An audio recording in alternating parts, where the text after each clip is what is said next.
Welcome to another edition of Susie's Las Vegas. With me today, I have a very special guest, LENA WALTHER, and I'd like to introduce you to her. Hi, LENA. How are you? I am doing good. Nice to be back. Yes. She's one of my favorites. So tell me what's happening in your life. Well, you know, I resigned as consul of Sweden after 17 years. Oh, you did? Mm-hmm. I was 24/7 on duty, and after 17 years it got to be a little too much, and so I closed the consulate. You closed it? I closed it. Okay. Couldn't find someone who wanted to take over that the embassy would accept. So I am now focusing on my nonprofit, Awareness is Prevention, working to bring awareness and training about sex trafficking of minors. And everything has changed. Really? Remember, last time we talked is, what, 6 years ago. Yeah. Then it was a whole different situation. And I kept telling parents, don't take your daughters to the shopping mall on weekends, and don't do this, don't do that. That's out the window entirely. Really? Everything is happening online. That's scary. It's very, very scary because now and this goes back to elementary age kids. It starts at, 8, 9, 10-year-olds, and they all have cell phones, smartphones, and you think you're safe. You're standing at home making dinner, and your little girl is sitting on the couch with her phone. Dangerous. And you think it's safe because it's inside a house. Sure. No, it's not. And we have grooming, and we have sextortion. Sextortion is very, very new. Most people haven't heard about it. I haven't. No. Tell us about it. Yeah. Let me tell you about sextortion. It started by a Filipina madam in 2013, and she is making millions and millions on sextortion. She's training people how to do this. There are two ways with the sextortion, and it's completely blackmailing, nothing but blackmailing. Blackmail. Mm-hmm. And when they target young girls, it's all about getting pictures, nude pictures or videos. Oh, no. Yeah. And when they target young girls, is either they get the pictures. Eventually, they will get the pictures. That's the scary part. They will not give up until they befriend the young kids. And of course, the younger the kids, the easier it is because they are not suspicious. And of course, do they just send them an email? Yeah. Snapchat, Instagram, any of the social media. What is it, like pretending you're like a young young friend? Yeah. Mm-hmm. And it's really... It's could be a 50-year pedophile, and actually the Filipino woman in Philippines, she has so many people working for us, and she tend to hire gay men because they are more charming and they can butter it up better. And they're sitting in this big room and just targeting kids.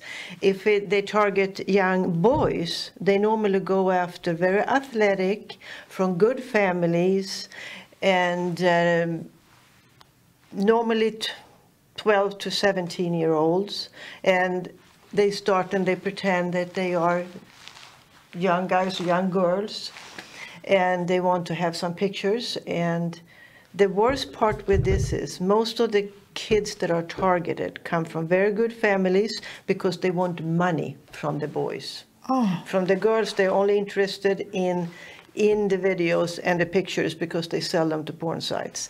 Oh, but my the God. boys, they want money, and therefore they have to target boys from good families where there is money. And to send pictures. The pictures is the key because that's their hold on. Yeah, exactly. And I can't tell you how many suicides of young boys now when they realize what happened. Do we have a lot of it in Las Vegas also? All over. All over the country? All over. And the suicide rates have gone up so much because they don't know what to do. When they finally realized what happened, and they've been had, and they have already sent all the money they could get hold of, they see no other way. They're so embarrassed they can't talk to anyone. And that's why I have to get this out to parents to understand what is going on. It is never, ever the kids' fault. Never. They are targets. and it's brutal what's going on. And how did you find out about it? oh, I've studied up on all this. Did you? I go through a lot of educational webinars and so on. I've worked with a lot of other organizations. And but it's called sextortion. Sextortion is a brand new word. I didn't hear about it till today. Yeah. And every single parent needs to know about this.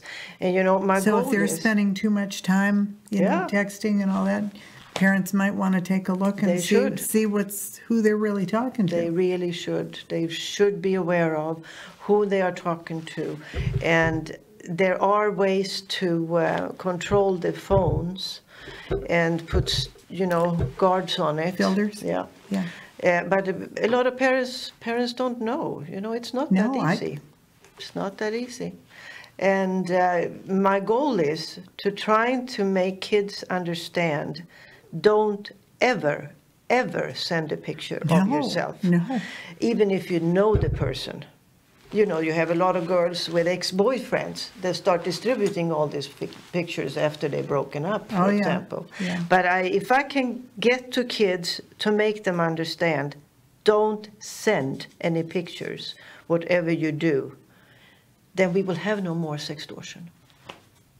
That's right. But trying to get the word out there and trying to get this, it's difficult. I'm trying to spread it as much as I can. I give a lot of educational seminars. I do a lot of events, and this is my message, virtually. So and I'm getting into schools. So you are? You're going to the schools and talking? I'm going to get into schools. It's been very difficult to get into schools, but I'm getting some help from some of the politicians now to get in. Oh, that's wonderful. Yeah. You said sextortion, and what is the other? Grooming. What is grooming? Grooming is, we show a documentary when we go out and do our free events that we have every other month. It's a 17-minute documentary. You can find it on YouTube. Okay. There are a lot of grooming documentaries on YouTube, so you have to get to the right one, or you go to my website and the whole video is there. It's called Grooming.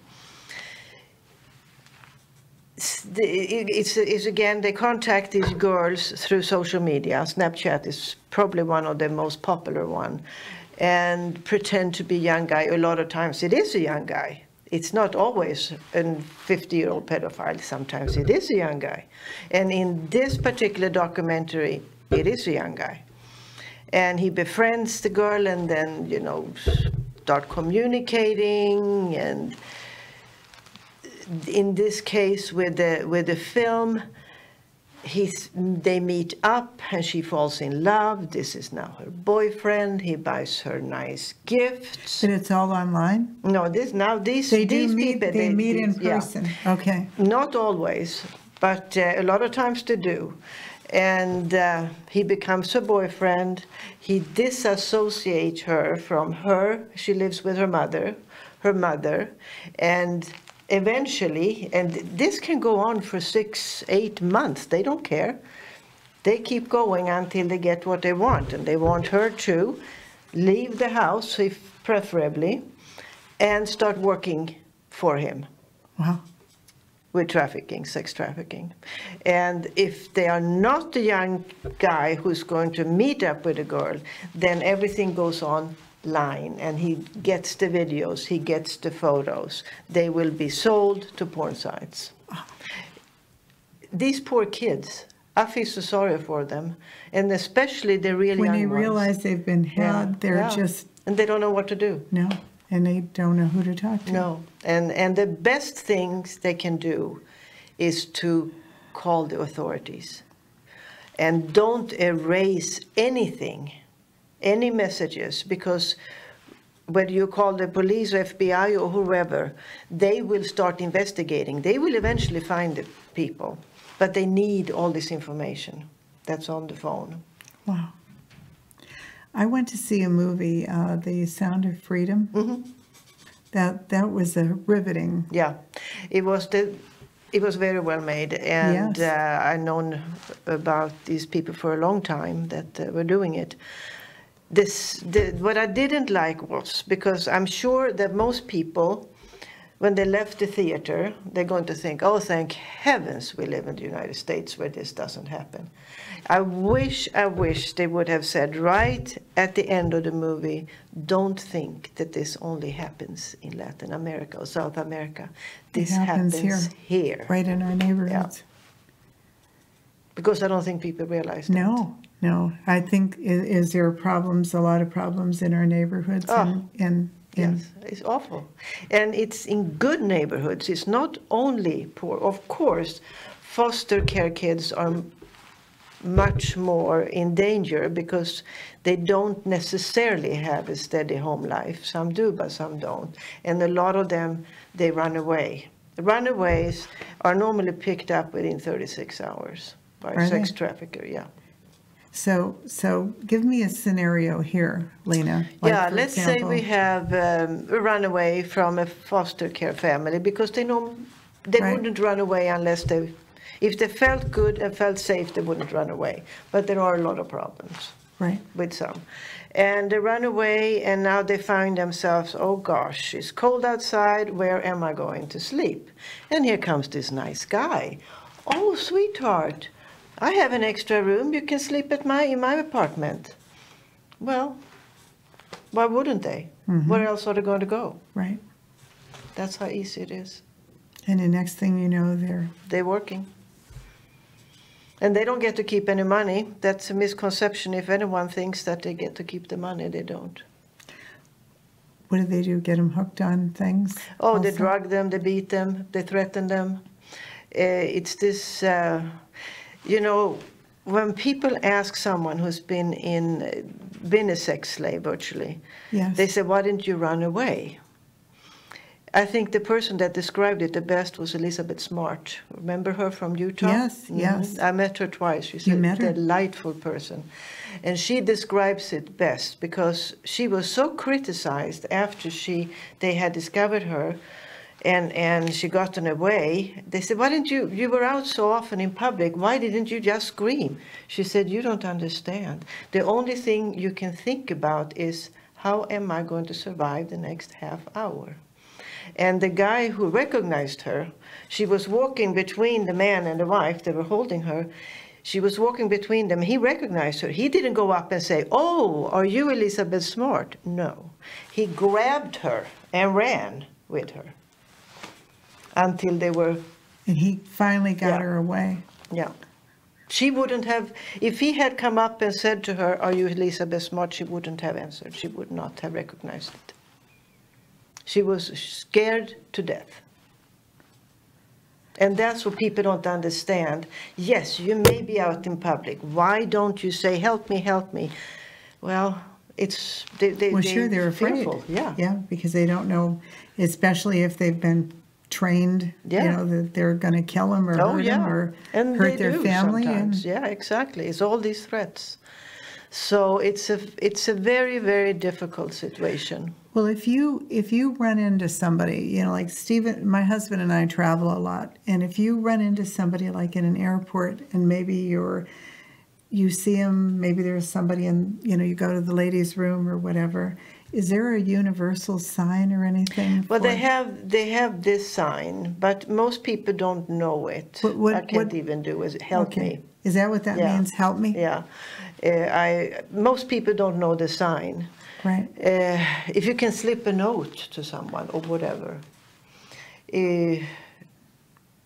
And if you go to the airport and a lot of other restrooms, there are you can text. There's numbers there. Yeah, and you can text. Text is much easier to remember than the phone number. And it goes to the nearest police station. It goes to Washington, D.C. first, to Polaris Group. Oh, that's where it goes. Mm-hmm. Okay. Yeah. And then they send it immediately to the nearest police station where the phone is. So you text "be free." Be free is what it number. is. Yeah, that's the number, whatever that is in numbers. Be free, and you just say help. Well, you've been working on this for how many years? I've been actively working with awareness prevention since 2014, but I rescued 2 girls 2006, 2 Swedish girls. Here in Las Vegas? Yeah, when I first became consul. Tell me the story. Yeah, the tell story. our audience. I mean, they'd love to know. Yeah, the first one was 2006, and she had come over as a tourist. A smart girl. She was a civil engineer, and she came over on vacation and met this guy at the club and kind of fell in love and thought, well, this can be a nice little relationship. Well, he turned out to, in this, you remember, sex trafficking wasn't illegal in Nevada until 2013. This was 2006. Really? So even if I had reported him, they wouldn't have done anything. She would have been put in jail, and he would have got a slap on his wrist, and that's it. Because in those days, it wasn't a crime. 2013 is when it became... Wow. Yeah. That was the same year that I came here to live full time. Yeah. Wow. Yeah. So the pimps or traffickers, they didn't even call them traffickers in those days because trafficking wasn't a thing. And so anyway, he held her hostage for a year and a half, beat her up, made her pregnant, which is also something they oftentimes do. So she had a 4-month-old baby. Oh. And she'd been in and out of the hospital so many times, beaten half to death, locked up. And when she finally got hold of me a Saturday, How did she get a hold of you? Well, she was smart enough to start seeing if there was an embassy or consulate or something here, and found my number. So she said, can you come and get me and my baby, because I've been held hostage by my boyfriend, or what, I can't remember what she called him. I said, no, we will all get killed if I try to do that. I said, what you have to do is grab the baby when you can, run out of that place and get to a phone. You call 911, police will get you, and they will take you to a shelter. And that's exactly what they did. They took her to Shade Tree. To Shade Tree? Yeah. And as soon as she got there, they called me from Shade Tree. I got down there, I got the airplane tickets, I got the passports. I could issue temporary passports. And I got her out within a week. Oh, my God. And the guy had no idea what happened. Her parents were back in Sweden, yeah. I bet you to this day they're just grateful to you. Oh, yeah. She sent me a nice postcard with a picture of the baby and herself, no address. And I told her, I said, when you go back, don't ever close the door and don't even tell people what happened here. No. They don't need to know. And so, yeah. And then the other one was 2 years later, also came over as a tourist. But she was picked up by the police because she was with, she didn't know, was a trafficker. So she was picked up as a prostitute, which she wasn't. And he, of course, got nothing because this was 2008. Still 5 years prior to it became a crime. It's amazing. Mm-hmm. Most people have no idea what this is and what you've gone through to be able to get to where you are today. Yeah, and that's what kind of opened my eyes. I never heard of it, even though I lived in Asia for 3 years. But then I was helping a friend of mine who wanted to open a clinic, forensic therapist. And so I started going to the quarterly meetings at the police department, which was a very small group in those days. And they were starting talking about this. But that's, I educated myself. Then I finally realized everybody's here at the meetings, no one is working together, and no one is doing awareness. No one. No one is talking about how can we inform people and trying to stop people becoming victims. Absolutely. That to me is the most important. Oh, of course. Awareness is prevention. Yeah. If you understand what you're looking at, then you know how to change it. But if you don't know, well, when people realize what this is all about, I mean, my God, the light must go off, and and then they must think about things that they've seen. Oh yeah, I've had a man speak at some of my events. His daughter, he said, if I just had known, and she left the home, and he had no idea what was going on until it was too late. We're in Las Vegas. Yeah. So see, it really does happen in our area. In it our could be neighborhood. Next door. Yes. Oh, absolutely. And they go after the good neighborhoods a lot of times. Because, I believe you. The girls are very pretty, well taken care of. And then And boys, more and more boys becoming victims. It's a horrible, horrible crime. And people really need to know what it is. Well, sure they do. I'm glad you came on to be able to tell us, you know, what this is. But the sextortion and the grooming. Yeah. Go to my website and look at grooming. That's the correct documentary to watch instead of trying to find it on YouTube. You can see the whole Rick thing. has it right there. Yeah. Yeah. And I also have a whole section on sextortion on my website with a number of videos. Watch them all, and you will be shocked. Wow. Just looking at what's on there. Yeah, that's the sextortion. So that's the best thing you can do for yourself. You're going to learn a lot. And you have, for people that want to find out more, you have an upcoming event, don't you, Lena? Yeah, I have a fundraiser at the Grape Street Wine Bar in downtown Summerlin on Sunday. But that's more of a fundraiser. But I have 2 upcoming events in March that I do together with Councilwoman Victoria Seaman. And we do them every other month. And they're free events. And we have several different speakers, including normally 2 vice officers from the police department. And I always speak on sextortion. And I will post them on my website, both events. And my website is aipnv.org. aipnv.org. And you can find them there. And you just show up. You don't have to sign up even. And they're very educational. That's important. The more people know, the better. Yeah. Yeah. Well, I thank you for being who you are and caring as much as you do. So what can you see in the future? Well, I'm afraid to ask, but what can you see in the future? Well, it's getting worse and worse. I mean, it's a very, very ugly world out there, and they're targeting our kids. I am now watching a 2-hour movie, or documentary, I should say, War on Kids. It is scary. War on kids. Yeah, because now this is not only sex trafficking. I can talk more about all these transgender stuff. They look at California. The schools don't even have to tell parents if they are helping kids to change sex. Oh my God. It's frightening what's going on.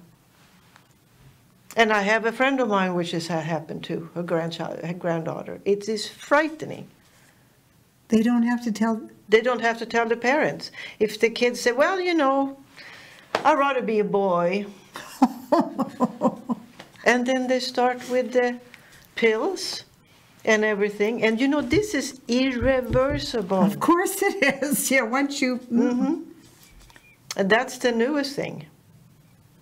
I mean, you shouldn't even ask a kid. It's called War on Kids. The documentary is called War on Kids. I'll send it to you. Okay, I'd love that. Yeah, and I will post it on my website, but it is 2 hours long. I only watched an hour and a half because I couldn't sit for 2 hours and do it, but I'm finishing it off today. It scares you to death. You feel so bad for them. I do too. Yeah. Well, there's so many things that can happen, and you're right there with your child, and you think everything is great, and you think they're with their friends and they're texting, and here it's something else altogether. And one good advice: don't let them have their phones during the night in their rooms. Well, that is really good advice. Yeah. Sure, they wake up in the middle of the night. Oh, yeah. So take the phones away when they go to bed. Wow. That's actually one of the better advice I can give. And you have to talk to your kids. A lot of parents are afraid to, aren't they? Yeah, it's an unpleasant subject matter. Yeah. And they don't know enough about it either. When I'm out speaking, I also tell people if they want to have more information how to help the kids online, and how you can put the stops on it. I have documents that I email them. Oh, that's great. And I do it, I don't want to print the documents because they have so many links and you need to click on the links. So I take the name and their email, and I send them the documents. Wow. Well, I'll tell you what, I'm really glad you're here and that you care. And if somebody's having a problem, awareness is prevention, and if they need to talk to you, how do they get a hold of you? That you could literally tell them what to do. Yeah, well, email me, Lena, L-E-N-A, at aipnb.org. Well, thank you so much for being with us today. Well, thank you for having me. This is a whole new world to me. It is a whole new world these days. Yeah, you don't think it's here, but it could be right next door. And the kids are getting younger and younger. That's the problem. Wow. So thank you for joining us today. This was a heavy subject, but it was a subject we needed to talk about. I look forward to hearing more from you, Lena, and I'd love to have you back again, and I'm sure there's a lot of other things we can talk about too. And again, when is it's on Sunday? Sunday, and it's, if you're interested, email me so I can send you the information. Lena at aipnv.org. Sounds like a really, really good time. So thank you for watching today. Look forward to seeing you next time. Be sure to like, subscribe, and share Susie's Las Vegas Lifestyles. Have a pleasant day.